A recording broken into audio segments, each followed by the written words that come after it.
When I got the call that my bridge had been torn down, I thought it was a joke. That bridge wasn't just a structure of concrete and wood, it was the only road connecting an entire neighborhood to the main highway. My bridge, my land, and they had the nerve to destroy it. It all started 3 years ago when I bought a large stretch of land just outside of Pine Hollow Estates, one of those perfect, gated communities where everyone's lawn is the same length and the WA president believes she's the second coming of the law itself. I never wanted to live inside their walls. I liked my privacy, my freedom, and the fact that my property bordered a quiet creek and an old country bridge that led to the back of their subdivision. That bridge was originally built by my grandfather decades ago when the area was still farmland. When the WA developers moved in years later, they made a temporary agreement to use the bridge as a shortcut until they built their own access road. But that new road never came. Instead, they just kept using my bridge, assuming I didn't mind. And for a while, I didn't. It didn't bother me to see families driving over it, kids biking across on summer afternoons. But then, the complaints started.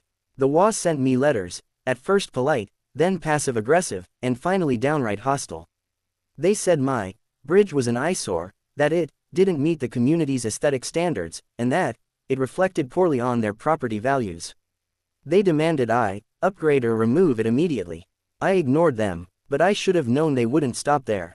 One cold morning, I woke up to the sound of machinery groaning from the creek. I ran outside and saw a crew, contractors in orange vests and hard hats, tearing apart the bridge with excavators. My bridge, my property, and leading them was none other than Linda Harper, the WA president herself, standing with a clipboard, directing them like she was running a military operation. "Excuse me," I shouted, storming toward her. "What do you think you're doing on my property?"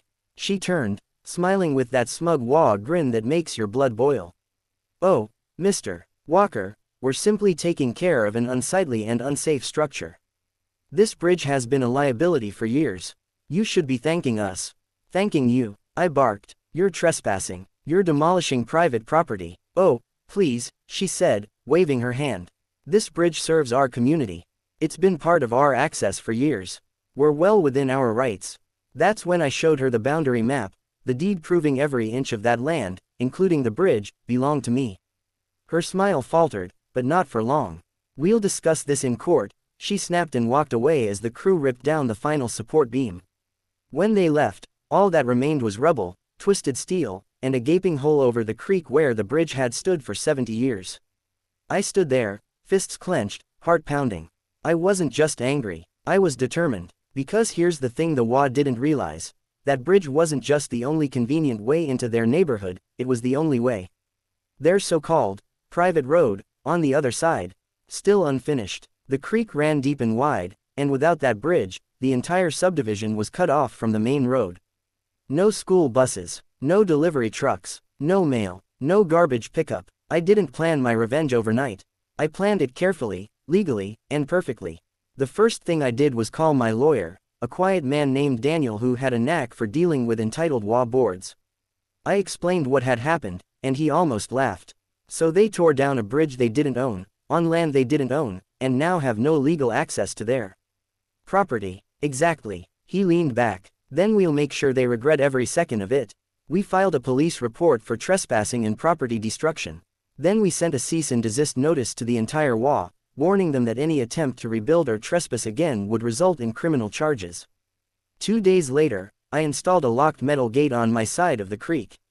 Bright yellow signs reading private property, no trespassing, no access went up all along the perimeter. At first, I thought that would be enough. But it wasn't, because that same week, Linda showed up at my gate, fuming. She slammed her Lexus door and stormed over, sunglasses on, fury radiating off her like heat.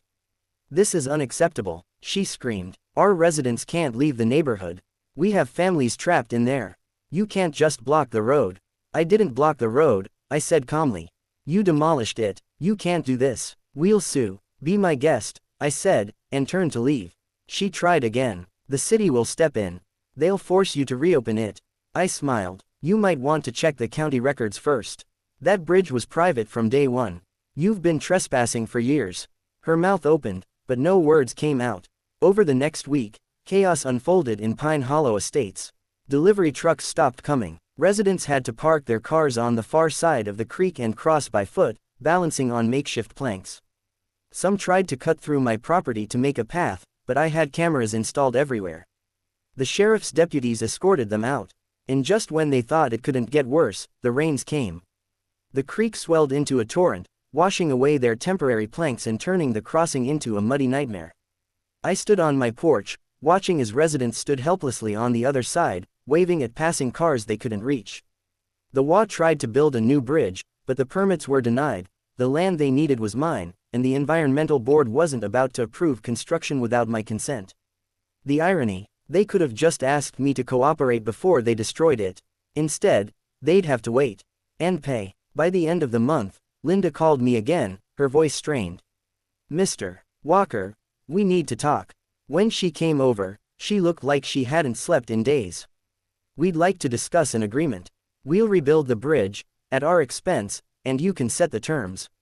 I leaned back, pretending to think it over. "Terms? Huh, how about a usage fee?" Her eyes narrowed. "A fee? Let's call it a right-of-way lease. You've used my bridge rent-free for years. That stops now." She was silent for a long moment before muttering, "How much?" $10,000 a year, paid up front, and I approve all construction plans." Her jaw dropped. "That's outrageous." I shrugged. "Then you can keep walking through the mud." 2 weeks later, the check arrived. But before construction could start, I made one final adjustment. I met with the engineering team and told them I wanted a new bridge, stronger, reinforced, and gated, with a security system only I controlled. The WA rebuilt it exactly how I wanted. And once it was done, they realized I still owned the access rights. The gate remained closed until they paid every year. Linda eventually resigned from the HOA. The residents, embarrassed and frustrated, finally learned to mind their own business. Now, when I sit on my porch and see cars rolling across my bridge, I can't help but smile. They tore down something they thought they owned. But in the end, they built me something better, and they pay for the privilege to use it. And that's the funny thing about power. It's not always about how loud you are. Sometimes, it's about knowing what's yours, and waiting for the right moment to remind everyone else. Because in the end, I didn't just rebuild a bridge. I built a lesson they'll never forget.